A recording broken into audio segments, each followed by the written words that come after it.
Live from USC, you're watching Annenberg TV News. A driver of a rented truck drove down a bike path on the busy streets of New York. The FBI is treating this as an act of terror. Good evening, I'm Will Farnsworth. And I'm Brittany Hope. 8 people are dead and dozens injured in New York City. Tonight, a suspect is in custody. Video from a student witness shows the attacker, identified as 29-year-old Sayfulo Saypov, leaving his vehicle and running. He was shot in the abdomen by police. Saypov drove a rented Home Depot truck down a crowded bicycle path in Lower Manhattan, hitting pedestrians and bikers and then crashing into a school bus that had 2 adults and 2 children on board. He is now in custody at a local hospital. NYPD Commissioner James O'Neill said the attacker made a statement, quote, consistent with a terror attack after he ran from the trunk. Students at nearby Stuyvesant High School were evacuated from campus. One witness was near the bike path when the chaos began. Just out of nowhere, I see people running and screaming, and then just multiple gunshots, one after another. I saw a man laying on the ground who appeared to have been shot, and right next to him there was another man who was being arrested. He wasn't putting up a fight. He was on his knees, had his hands on his head. Right next to him was the white pickup truck. It had Home Depot logos on it. The front was entirely smashed in, and it had smoke coming out of it. Authorities were on the scene and addressed the city along with the mayor and the governor. Let me be clear that based on the information we have at this moment, this was an act of terror, and a particularly cowardly act of terror aimed at innocent civilians, aimed at people going about their lives who had no idea of what was about to hit them. New York is an international symbol of freedom and democracy. That's what we are, and we are proud of it. That also makes us a target for those people who oppose those concepts. Both CNN and the New York Times are reporting that the suspect left a note claiming he carries out the attack for ISIS. We will keep you updated throughout the broadcast if more details are revealed. Today's attack happened exactly 30 days after the mass shooting in Las Vegas. A parent is holding a teacher hostage at an elementary school in Riverside. The school district reported that all students are accounted for and were evacuated to Castleview Park across the street from the school. Riverside is 70 miles east of USC. That's about a 2-hour drive. The school has about 600 students and is located on the corner of Shaker Drive and Century Avenue. We have late word that the hostage standoff has ended. A male parent was holding a teacher hostage at Castleview Elementary. It all started at about 11 this morning. Police say the parent has barricaded the classroom door, but again, no students were inside. We'll continue to follow this developing story and bring you any new information as soon as we get it. Students at Cal State Fullerton are protesting Milo Yiannopoulos' speech on campus. Annenberg Media's Mei-Jun Lee is at Fullerton campus with more about the protest. Mei-Jun?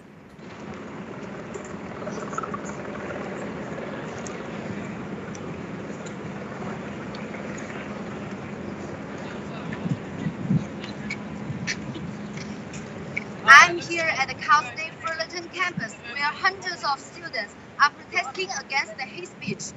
They are chanting "Francis, go home." People said that the protest is a counter event to Milo's speech. The vice president of Student Association said that they want to spread the peace on the campus.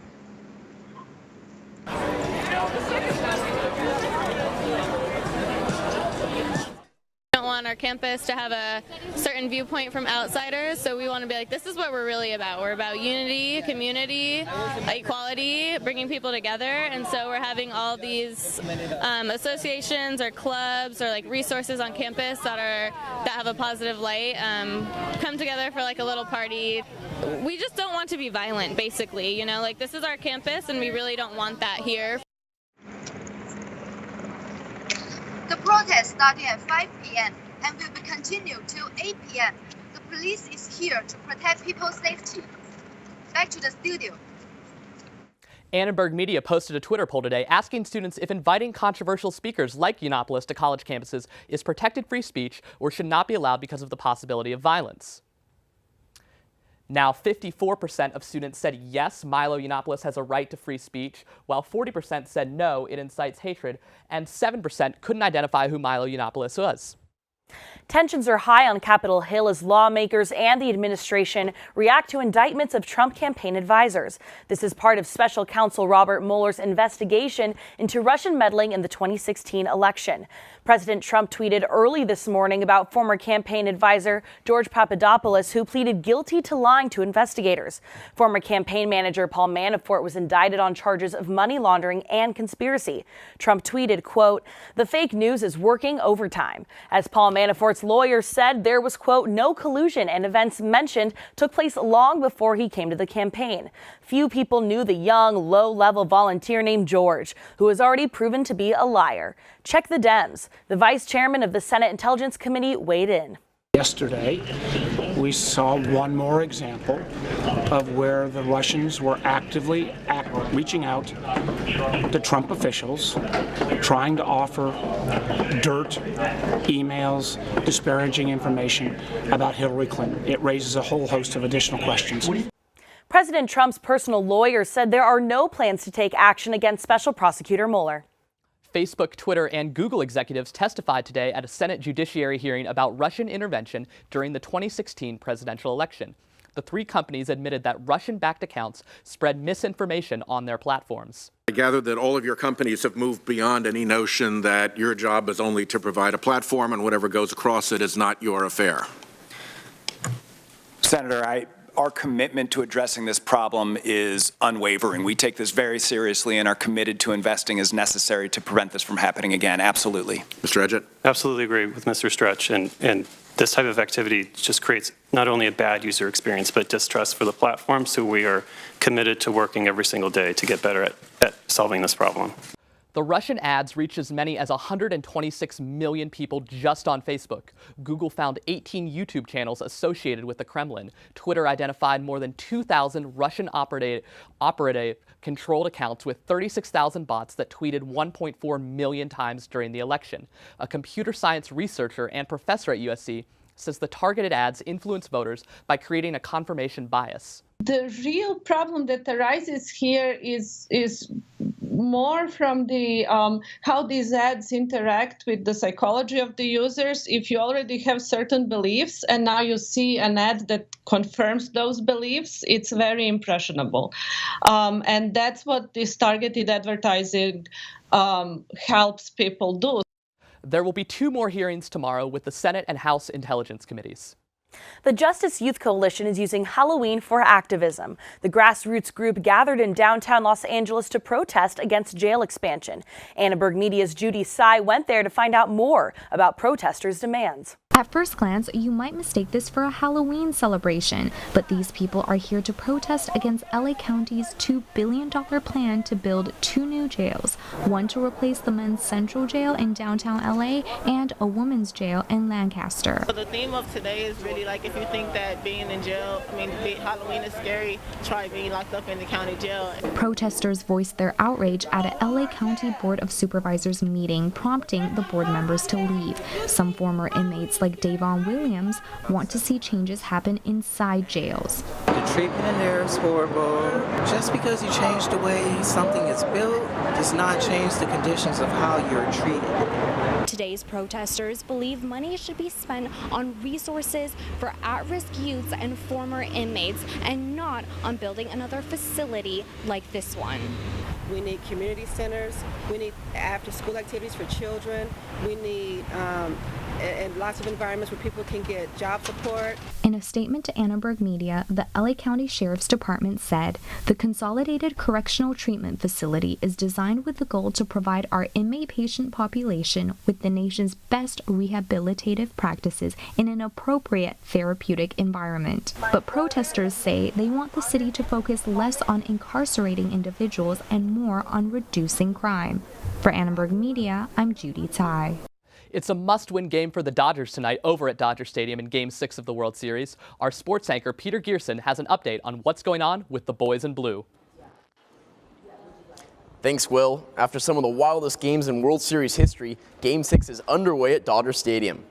Well, after being a tough pitching matchup in the first couple innings, the Astros are leading 1-0 to 1-0, as you can see, as George Springer went yard Yasiel Puig has the lone hit for the Dodgers, as Justin Verlander has fared pretty well through the first 3 innings, striking out 3 Dodger batters.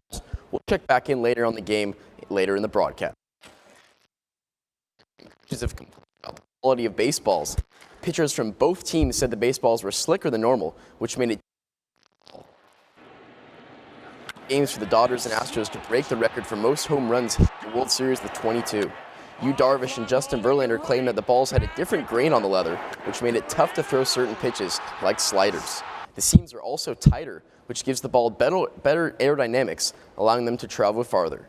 USC infielder John Thomas spoke to us about the baseballs. So basically some of the pitchers from both teams are complaining because they feel like the balls are a little bit more slick than they were in the regular season, which creates an issue. Pitchers are saying that they can't get as good a grip, obviously, if it's too slick. This news closely follows the accusation that baseballs were juiced during the regular season, which had the most home runs ever for a single team. With all eyes on the World Series and the Dodgers facing elimination, we certainly have not heard the last about this controversy. Coming up, we'll tell you about a tax that could mean higher prices at your local pump. And we'll go live to the Hollywood Carnival in West Hollywood to see where 500,000 people will parade the streets in full costume. And a popular Netflix show has suspended production amid sexual harassment allegations against Kevin Spacey.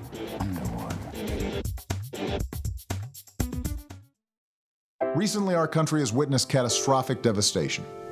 Hurricanes and flooding have upended lives and livelihoods. Across this great country, Americans have answered the call. That special calling that compels us when others are down, to step up and do whatever it takes. America's at her best when, against all odds, we come together and lift each other up. Please donate to oneamericaappeal.org. America needs you. Thank you. Thank you. Thank you. Thank you. Thank you. Listen, I realize that I'm not perfect, but it all really started to change because you judge me for having a problem. No one is going to know that I need help. I need help. I know that no one is going to judge me for having a problem. I realize that I'm not perfect, but it all really started to change because you listen. Bye-bye. Hi. Hoping for a crisp breeze to help keep you alert. Oh, he took a sip of water too. That'll probably help. You were probably going to turn down the radio too, so you could focus, right? Probably okay isn't okay. Right? If you see a warning sign, stop and call a cab, a car, or a friend. I think the water line is what really drove it home. I blew on him. A new gas tax will take effect starting tomorrow. The increase is meant to raise money over the next 10 years to fund transportation improvements across California. Gas prices are expected to increase up to 12 cents a gallon effective on November 1st. Diesel fuel will go up 20 cents a gallon and the sales tax rate will almost triple. The Halloween Carnival in West Hollywood is the largest celebration in Los Angeles. Our reporter Trevor Sohaki is there now. Trevor? That's right, Will. I'm live here in West Hollywood, where just behind me, the Halloween Carnival is just getting into the swing of things. Now, this year's Carnival is celebrating its 30th anniversary, and they're expecting numbers larger than ever. I've seen everyone from axe murderers to Statue of Liberty and just about everything you could imagine in between. Now, tonight's festivities are going to go long into the night until about 10:30. However, you'll want to stick around because at 8:45 p.m., Mayor John Heelman and other city officials will be crowning web sensation Jake Dupree as this year's Carnival Queen. However, with this many people, police are on high alert, and many are patrolling the area, and they've blockaded about a mile of Santa Monica Boulevard just for this event. Now, this event, we're going to have stages all throughout, lined up along Santa Monica Boulevard. I'm joined live here with Mimi and Preston, who are both dressed up as pumpkins this Halloween. Now, Mimi, why did you come out here tonight? It's actually our wedding anniversary on Halloween, so we just moved here and we decided to come check it out. And how long have you two been married? 4 years. Preston, or maybe Mimi, why did you decide to get married on Halloween of all times? it's actually our favorite holiday. So to have it be that something as a holiday to encompass a celebration like that, we decided Halloween was the best. And why did you two decide to dress up as pumpkins this Halloween? It was the first thing we saw. Nothing special. It was the first one. Alrighty. Well, thank you so much for being here. As for my costume, well, you guys will just have to wait until later tonight. For Annenberg Media, I'm Trevor Sahaki. Back to you guys at the desk. Thank you, Trevor. Well, Brittany, it looks like you can finally break out that beloved sweater of yours. I can finally break it out. It's finally been cold this week. I just want some rain. Let's hear from Taylor. Thanks, Brittany. You guys are right. It's finally starting to feel like fall. Let's take a look at our current conditions. Right now, we're at about 66 degrees out. And looking at tomorrow, things are going to be slightly cooler in the mountains with about 58 degrees in Big Bear. And in the desert, we're going to have 80 degrees in Palm Springs. And in the valley, it looks like things are going to be in the upper 60s with about 64 degrees in Thousand Oaks and 66 degrees in Malibu. And home at USC, we'll be at a cloudy 69 degrees with a chance of rain in the morning. And now taking a look at our 5-day forecast, temperatures are finally starting to cool down this week with a chance of rain this weekend starting on Saturday. It's almost that time of year again. Time for our clocks to fall back an hour. Daylight saving time has been around since World War I, but why has it become an annual tradition? Germany was the first country to practice daylight saving time. The United States followed in 1918 when President Woodrow Wilson signed a law to observe the time change, but allowed states to exempt themselves. Arizona, Hawaii, and U.S. overseas territories do not take part in daylight saving time. The proposed goals of daylight saving time are to use daylight hours more efficiently and to conserve energy. Originally thought to benefit farmers and agriculture workers, the time change has historically been supported by retail outlets and recreational businesses who can profit from an extra hour of daylight. Over the years, many people have argued that setting your clocks back is unnecessary and obsolete. Regardless of how you feel about daylight saving time, make sure to set your clocks back next Sunday. Well, guys, it's finally cooling down and we have a chance of rain tomorrow. Thank goodness. Finally starting to feel like fall after that heat wave last week. Cannot believe it. Right? I might be taking back what I said earlier about rain. I don't want it to rain Saturday for the game. I'm a little worried about it. Thanks, Taylor. And Netflix and media rights capital have suspended production of House of Cards. This comes less than a day after the show's star, Kevin Spacey, was accused of making sexual advances on a 14-year-old back in 1986. The Emmy-nominated show was in the middle of shooting its 6th season. Last night, Netflix executives arrived on the show's Baltimore set to make sure the cast felt safe and supported. Season 6 of House of Cards was set to premiere in mid-2018. In a statement to Annenberg Media Rights Capital said, quote, MRC and Netflix have decided to suspend production of House of Cards on season 6 until further notice to give us time to review the current situation and to address any concerns of our cast and crew. Let's toss it to our sports anchor, Pete Gearson. Thanks, guys. The women's soccer team is coming close on Friday, but they have plans to go deep into the playoffs once again in 2017. Clay Helton had his team back on the practice field today as they prepare for a huge homecoming Pac-12 showdown with the Arizona Wildcats on Saturday. And of course, we'll be giving you live updates and check in with a correspondent from Dodger Stadium in Game 6 of this already epic World Series. Don't go anywhere, sports are next.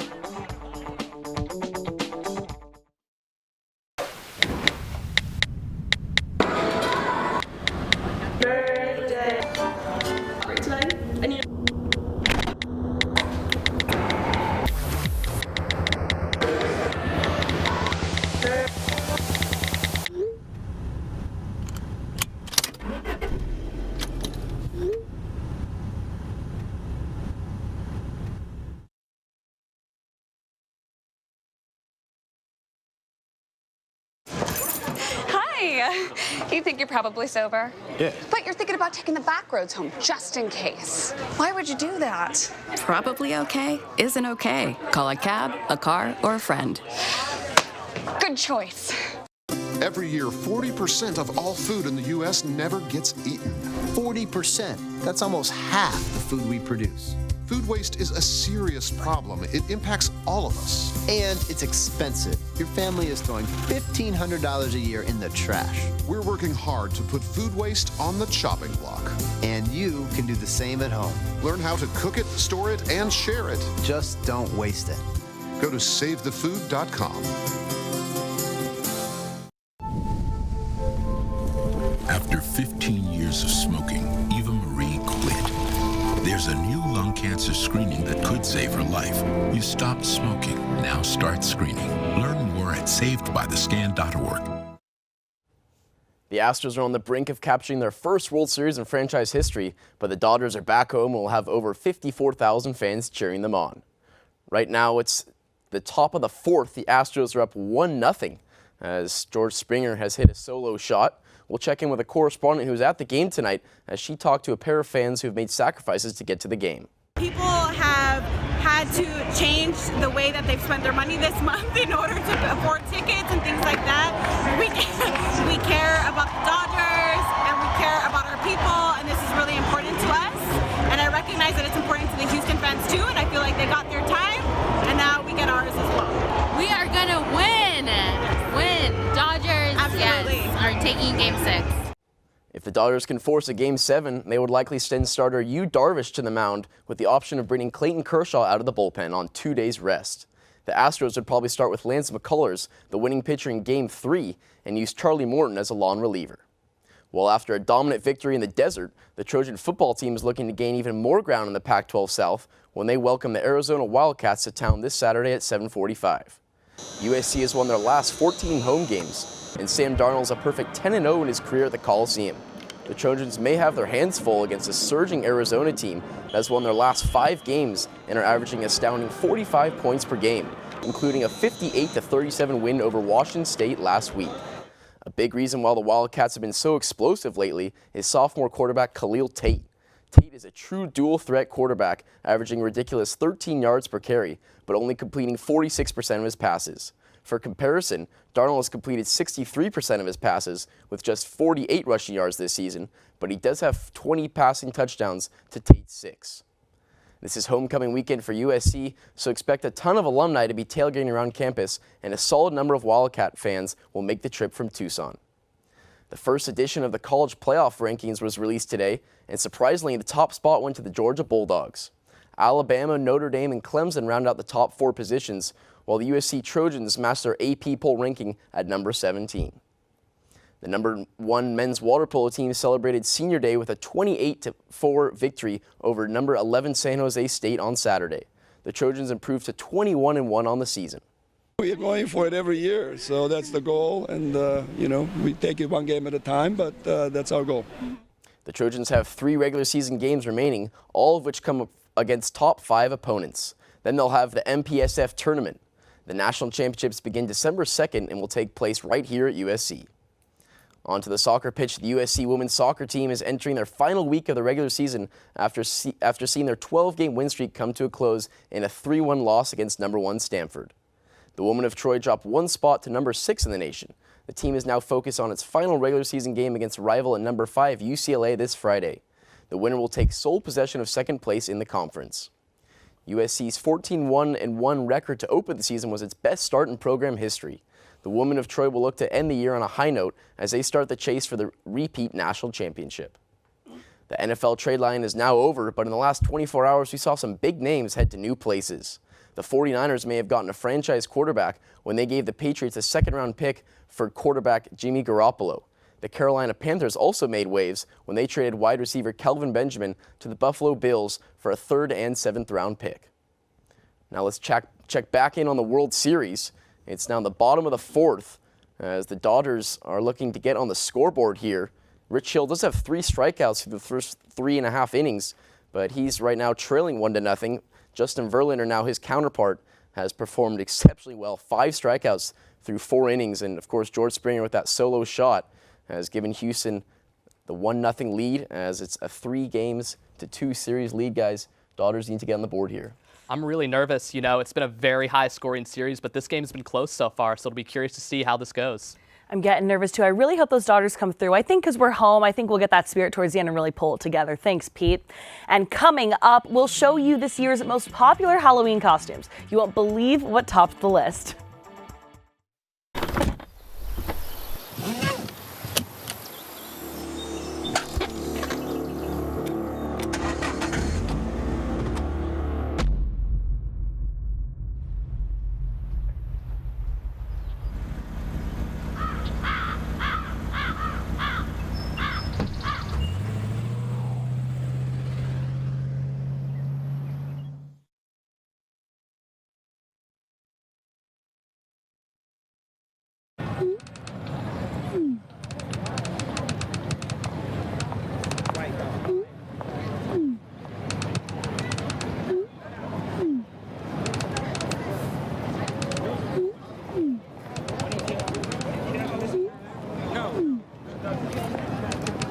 Don't ignore the subtext.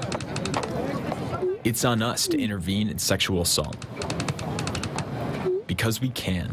Take the pledge at itsonus.org. Hey, look, it's those guys.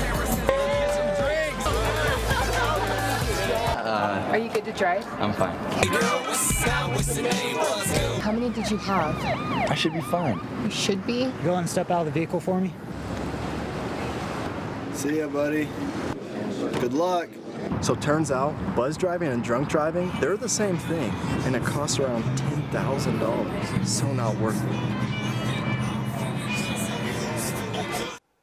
We have an update on the protests at Cal State Fullerton. That is where conservative activist Milo Yiannopoulos is speaking tonight. The Orange County Register reports that police have arrested 2 people. Annenberg Media will continue to stay on this story.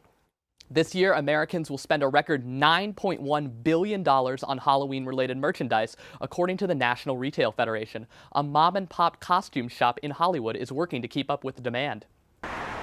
Adele's of Hollywood has been in business since 1945, and their current owner, Teresa Sadie, has run the shop since the 70s. In her 40-plus years there, she has seen many costume trends come and go, but recent online shopping trends have her worried about the store's future. Online affected the business this year more than last year. I see a tremendous drop in business, and I'm guessing that it's probably because of the online. Because if you can buy a costume online instead of going out, it's so much easier.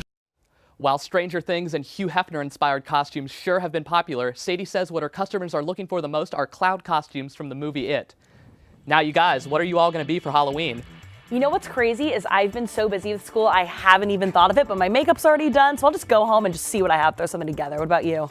Yeah, same thing. I might just go as a businessman, you know, up in the bar, my full suit. You know, I was going to put on a football jersey tonight, but I think as of recently, I'm going to be a ghost. Yeah, I actually have a firefighter costume from a friend that I think I'm going to pull out, so nice. We'll see how that goes. Great, well, I'm excited to see us all get together tonight. We'll have to take some photos. And thanks everyone for watching Annenberg TV News. From everyone here at Annenberg Media, I'm Brittany Hope. And I'm Will Farnsworth. You can watch us on the web at uscannenbergmedia.com. Good night.